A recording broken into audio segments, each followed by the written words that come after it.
माननीय श्री अरविंद केजरीवाल जी से कि वे भी इस अवसर पर अपनी संवेदनाओं की, अपनी भावनाओं की अभिव्यक्ति के लिए पधारे। श्री अरविंद केजरीवाल जी।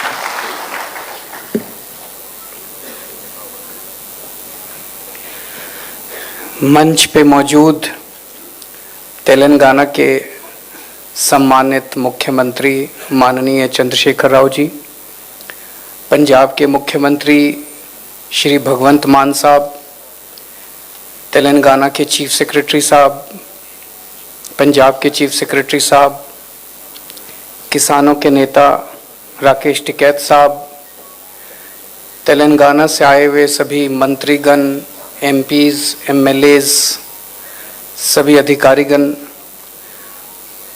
और हरियाणा और पंजाब से आए हुए उन सभी परिवारों को जिन्होंने गलवान घाटी में या किसान आंदोलन में अपनों को खोया है, आप सब लोगों को मेरा नमस्कार, आप सब लोगों को मेरा प्रणाम।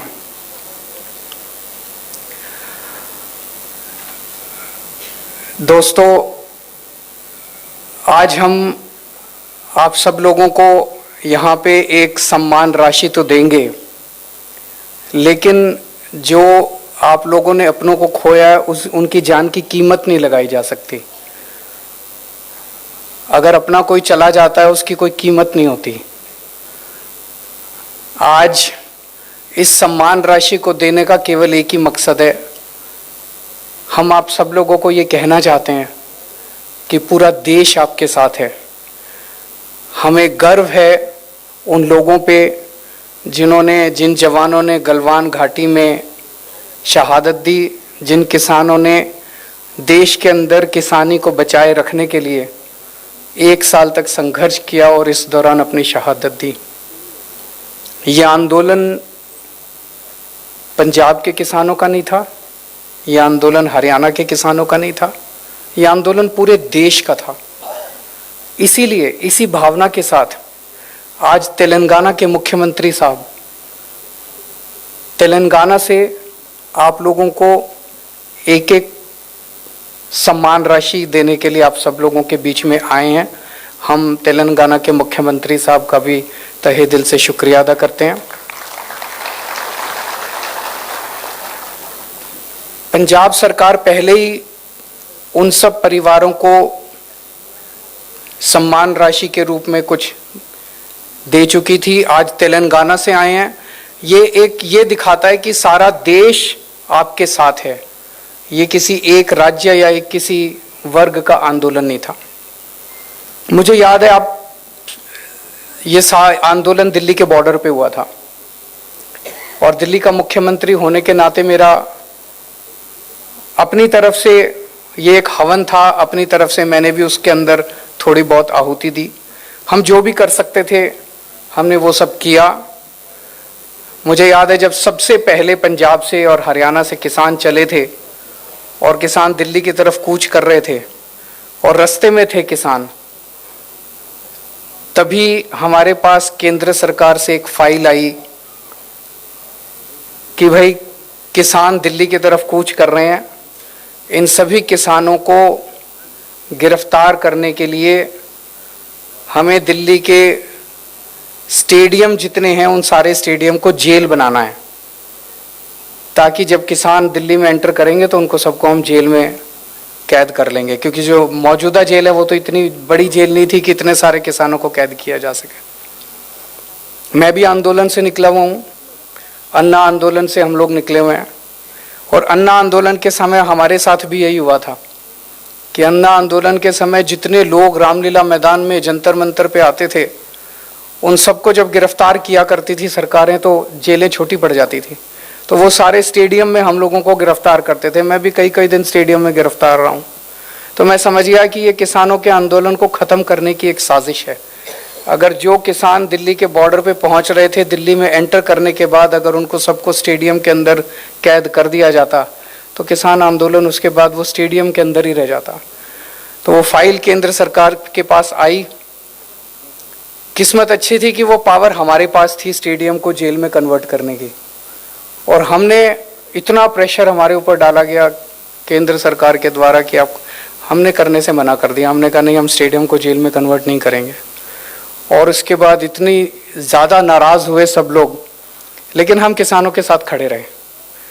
उसके बाद किसानों के लिए लंगर लगाने का, पानी का इंतजाम करने का, दिल्ली सरकार द्वारा टॉयलेट का इंतजाम करने का, तो इस पूरे हवन में मुझे खुशी होती है कि मुझे भी मौका मिला अपने किसान भाइयों को जो संघर्ष कर रहे थे उनकी सेवा करने का। जिस तरह से हम सेवा कर सकते थे हमने सेवा करने की कोशिश की।